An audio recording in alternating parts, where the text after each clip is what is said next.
আসসালামু আলাইকুম রহমতুল্লাহি ওয়া বারাকাতুহু। প্রিয় দর্শক, আজকে আমি যে আমলের কথা বলবো, এই আমলটি করলে 1 নম্বরে আপনি কবরের আযাব থেকে রক্ষা পাবেন।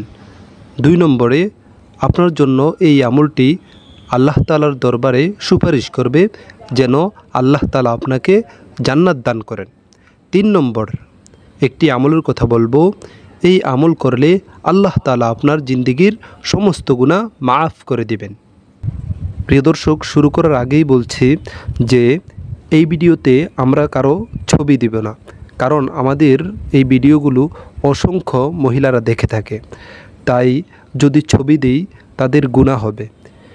এই জন্য যদি আপনারা আমাদের এই চ্যানেলে নতুন হয়ে থাকেন তাহলে একটি লাইক দিয়ে সাবস্ক্রাইব করে সাথেই থাকুন। 1 নম্বরে আমরা জানব যে কোন আমল করলে আল্লাহ তাআলা আমাদের জিন্দেগির সমস্ত গুনাহ খাতাগুলো মাফ করে দিবে। প্রিয় দর্শক, আপনার যদি গুনাহ থেকে থাকে কখনোই আপনি আল্লাহ তাআলার প্রিয় হতে পারবেন না, আপনার আমলগুলো আল্লাহ তাআলা কবুল করে নেবে না। তাই আপনি আল্লাহ তাআলার কাছে প্রিয় হওয়ার জন্য 1 নম্বর আপনার সমস্ত গুনাহগুলো মাফ থাকতে হবে। তাই আপনার দোয়া কবুল হওয়ার জন্য, আপনার আমল কবুল হওয়ার জন্য, আপনার প্রার্থনা কবুল হওয়ার জন্য অবশ্যই আপনাকে গুনাহ থেকে মুক্ত থাকতে হবে এবং আপনার গুনাহগুলো আল্লাহ তাআলার কাছে মাফ করিয়ে নিতে হবে। প্রিয় দর্শক, গুনাহ যত বেশি হোক না কেন, আল্লাহ তাআলা তো রহমান রহিম। আপনি যদি তাওবা করেন আল্লাহ তাআলা অবশ্যই আপনাকে ক্ষমা করে দেবে। আপনি এমন কি গুনাহ করেছেন? আপনার গুনাহ কি আসমান জমিনের মাঝখানের খালি জায়গা পরিমাণ হয়ে গেছে? আপনার গুনাহ কি সাগরের পেনা পরিমাণ হয়ে গেছে? আপনার গুনাহ কি সারা বিশ্বের গাছের পাতা পরিমাণ হয়ে গেছে? কোনো সমস্যা নেই। এখন কথা হলো, আপনি কোন ধরনের গুনাহ করেছেন? আপনি কি মোবাইল দেখে সারা রাত মোবাইল দেখে গুনাহ করেছেন? আপনি কি অন্যের হক মেরেছেন? আপনি কি আল্লাহ তাআলার হক আদায় করেননি? 5 ওয়াক্ত নামাজ আদায় করেননি? এই ধরনের গুনাহ, এই বিষয়গুলো আমাদেরকে অবশ্যই দেখতে হবে। আপনার আমার গুনাহ যদি এমন হয় যে আমরা 5 ওয়াক্ত নামাজ পড়িনি, সারা দিন টিভি সিনেমা দেখেছি, অন্যান্য উল্টাপাল্টা সব কিছু করেছি, আল্লাহ তাআলার হুকুম আহকামগুলো সঠিকভাবে আদায় করিনি, তাহলে এই সমস্ত গুনার জন্য আল্লাহ তাআলা আমাদেরকে আল্লাহ তাআলার কাছে তাওবা করলে আমাদেরকে আল্লাহ তাআলা মাফ করে দেবেন। আর যদি আমাদের গুনাহগুলো হয় যে আমরা বান্দার হক নষ্ট করেছি, কারো কাছ থেকে 50,000 টাকা নিয়ে খেয়ে ফেলেছি, বা অন্য কাউকে ঘুষি দিয়েছি, অন্যের উপরে জুলুম করেছি, তাহলে আমাদেরকে অবশ্যই আগে তাদের কাছে ক্ষমা চেয়ে নিতে হবে। যদি কেউ আমার কাছে টাকা পায়, আমি তার ওই পাওনা টাকাগুলো ফিরিয়ে দিতে হবে। দেওয়ার পরে এরপর যদি আমরা আল্লাহ তাআলার কাছে তাওবা করি তাহলে আল্লাহ তাআলা আমাদের তাওবাকে কবুল করে নেবেন। তাই আপনার গুনাহ যতই বেশি হোক না কেন আল্লাহ তাআলা আপনাকে অবশ্যই ক্ষমা করে দিবেন। দেখেন, এই বিষয়টি বিশ্বনবী হাদিসে কুদসির মধ্যে উল্লেখ করেছেন, যা সুনানে তিরমিজির 3580 নম্বর হাদিসের মধ্যে আছে। বিশ্বনবী বলেছেন, আল্লাহ তাআলা বলেন, ইয়াবনা আদম, হে আদম সন্তান, ইন্নাকা মা দাআউতানি ওয়া রাজাউতানি গফারতু লাকা আলা মা কানা ফিকা ওয়ালা উবালি। হে আদম সন্তান, যতক্ষণ তুমি আমাকে ডাকতে থাকবে এবং আমার কাছে ক্ষমা পাওয়ার আশায় থাকবে, তুমি যতই গুনাহ করো না কেন আমি তোমাকে ক্ষমা করে দেব। এরপরে বলছেন, ইয়াবনা আদম, হে আদম সন্তান, লাউ বালাগত যুনুবুকা আনানা সামা সুম্মা আস্তাগফারতানি গফারতু লাকা ওয়ালা উবালি। হে আদম সন্তান, যদি তোমার গুনাহের পরিমাণ হয়ে যায় আসমান পরিমাণ, এরপরও তুমি আমার কাছে ক্ষমা প্রার্থনা করো, তাহলেও আমি তোমাকে ক্ষমা করে দেব। এরপরে আল্লাহ তাআলা আরও বলতেছেন, ইয়াবনা আদম, ইন্নাকা লাউ আতাইতানি বিকুরাবিল আরদি খতায়া সুম্মা লাকিতানি ওয়ালা তুশরিকু বি শাইআ লা আতাইতুকা বিকুরাবিহা মাগফিরা। হে আদম সন্তান, যদি তুমি আমার কাছে শিরক মুক্ত পৃথিবী পরিমাণও গুনাহ নিয়ে উপস্থিত হও আর তুমি আমার কাছে ক্ষমা প্রার্থনা করো, তাহলে আমি তোমাকে অবশ্যই অবশ্যই ক্ষমা করে দেব। তাহলে প্রিয় দর্শক, আমরা বুঝতে পারলাম এই হাদিস থেকে যে আমরা যতই বেশি গুনাহ করি না কেন যদি আমরা শিরক মুক্তভাবে আল্লাহ তাআলার কাছে উপস্থিত হতে পারি, আল্লাহ তাআলার কাছে ক্ষমা প্রার্থনা করতে পারি, তাহলে আল্লাহ তাআলা অবশ্যই অবশ্যই আমাদের গুনাহগুলো মাফ করে দেবে। আল্লাহ তাআলা তো সবসময় অপেক্ষায় থাকেন যে বান্দা কখন আমার কাছে ক্ষমা প্রার্থনা করবে, কখন তাওবা করবে। যদি বান্দা একনিষ্ঠভাবে আল্লাহ তাআলার কাছে তাওবা করে, তাহলে আল্লাহ তাআলা অবশ্যই অবশ্যই বান্দাকে মাফ করে দিবেন। প্রিয় দর্শক, বিশেষ আরেকটি আমল আছে, যেই আমলটি করলে আল্লাহ তাআলা আপনার সমস্ত গুনাহ মাফ করে দেবেন। বিশ্বনবী মুস্তাদরাকে হাকিমের হাদিসের মধ্যে উল্লেখ করেছেন, হযরতে আব্দুল ইবনে মাসউদ রাদিয়াল্লাহু তাআলা আনহু থেকে বর্ণিত, বিশ্বনবী বলেছেন, মান ক্বালা আস্তাগফিরুল্লাহাল্লাযী লা ইলাহা ইল্লা হুয়াল হাইয়ুল কাইয়্যুম ওয়া আতুবু ইলাইহি গুফিরা লাহু যামবুহু ওয়া ইন কানা ফাররা মিনাজ যাহাফ।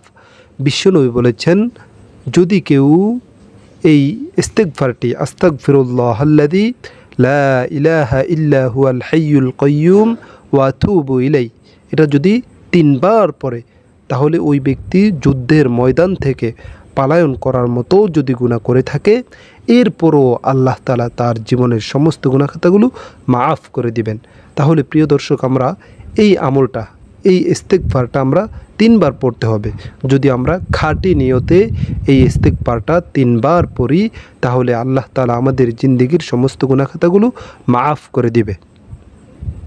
দ্বিতীয় নাম্বার যে আমলটির কথা বলেছি, যে আমলটি করলে আপনি কবর আযাব থেকে রক্ষা পাবেন, এবং এই আমলটি কিয়ামতের দিবসে আল্লাহ তাআলার কাছে সুপারিশ করবে যে আল্লাহ, তুমি আমার পাটকারীকে জাহান্নামে দিতে পারবে না, তাকে অবশ্যই জান্নাতে দিতে হবে।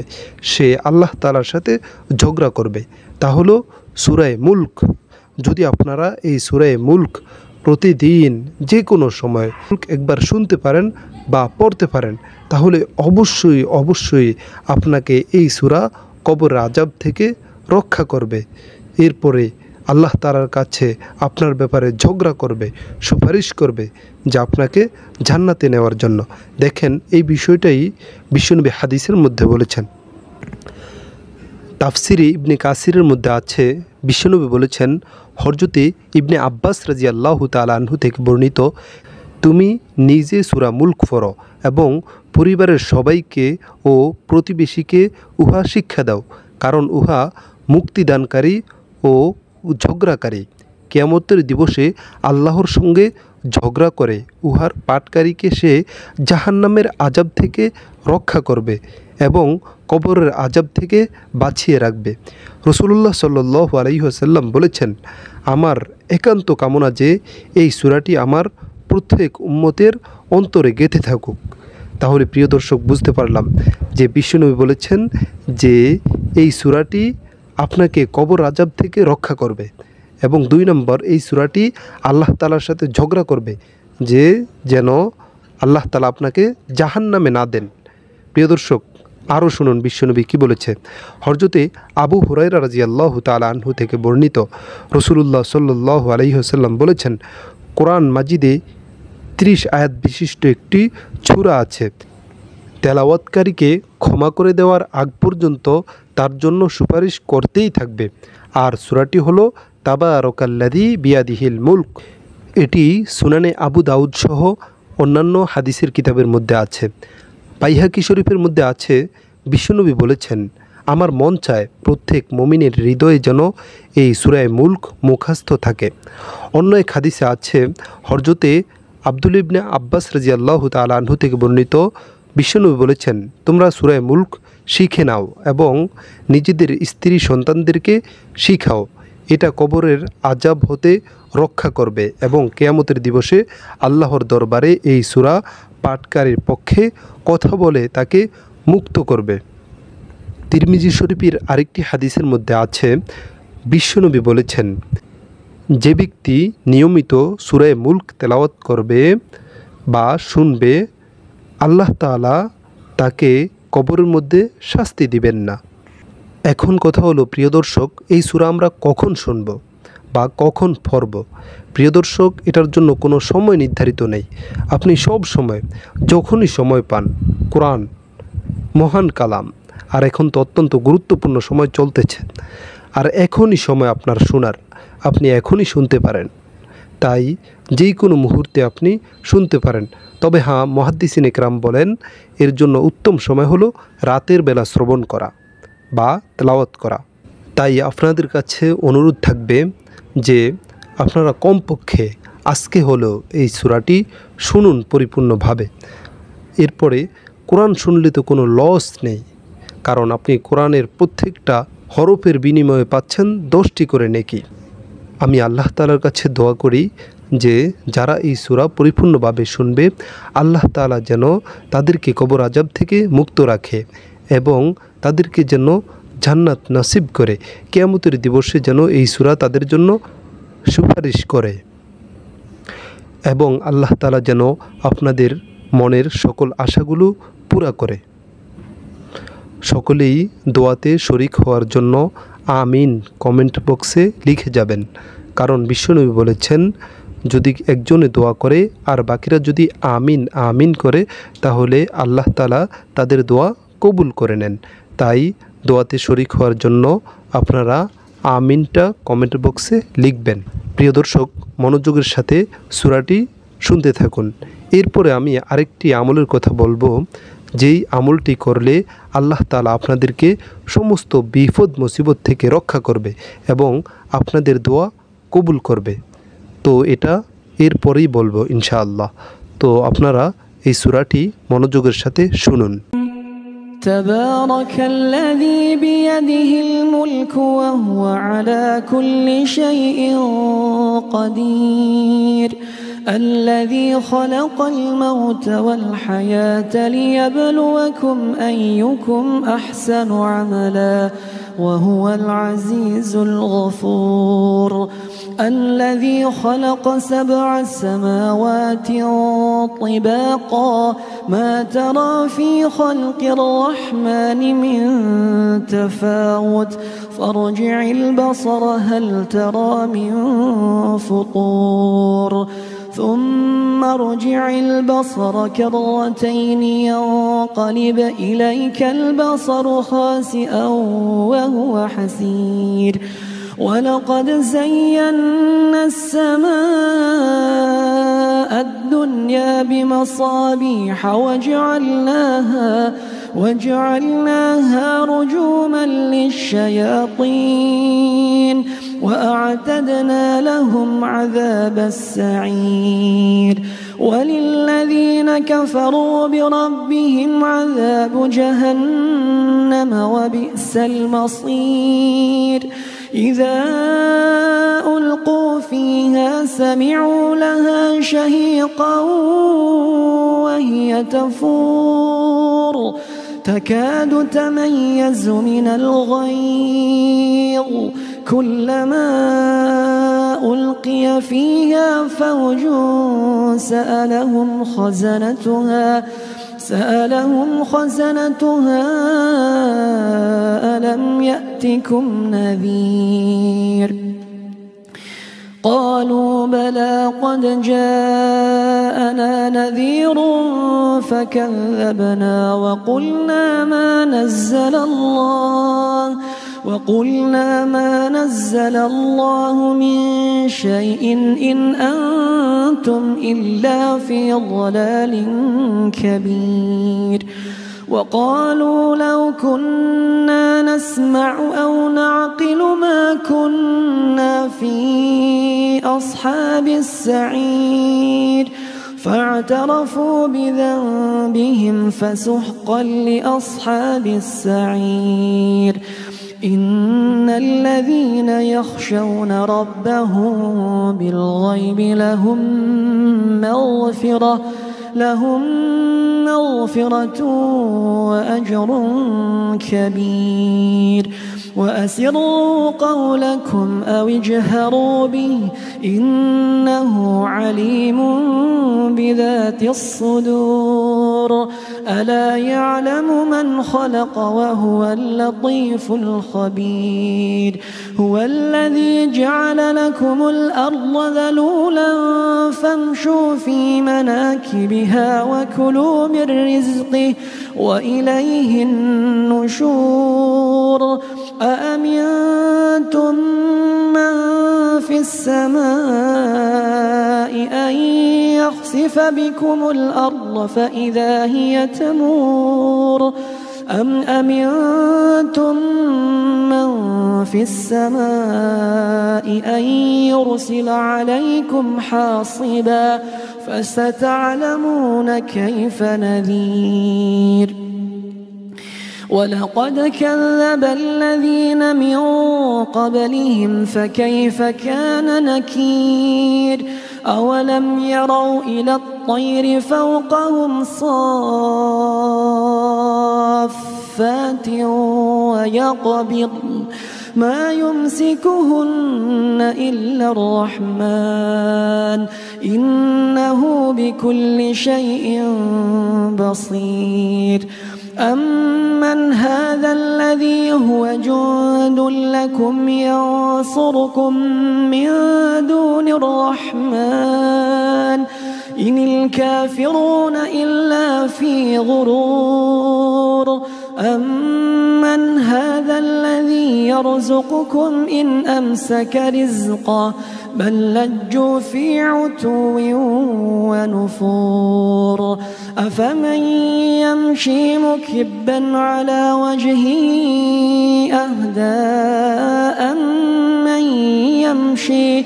أمن يمشي سويا على صراط مستقيم قل هو الذي أنشأكم وجعل لكم السمع والأبصار والأفئدة قليلا ما تشكرون قل هو الذي ذرأكم في الأرض وإليه تحشرون ويقولون متى هذا الوعد إن كنتم صادقين قل إنما العلم عند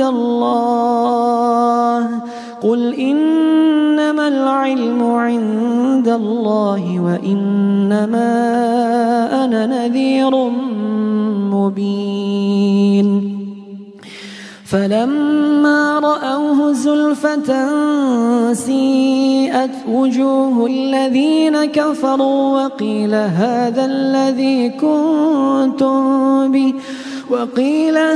الذي كنتم به تدعون قل أرأيتم إن أهلكني الله ومن معي أو رحمنا فمن يجير الكافرين من عذاب أليم قل هو الرحمن آمنا به وعليه توكلنا فستعلمون من هو في ضلال مبين قل أرأيتم إن أصبح ماؤكم غورا فمن يأتيكم بماء معين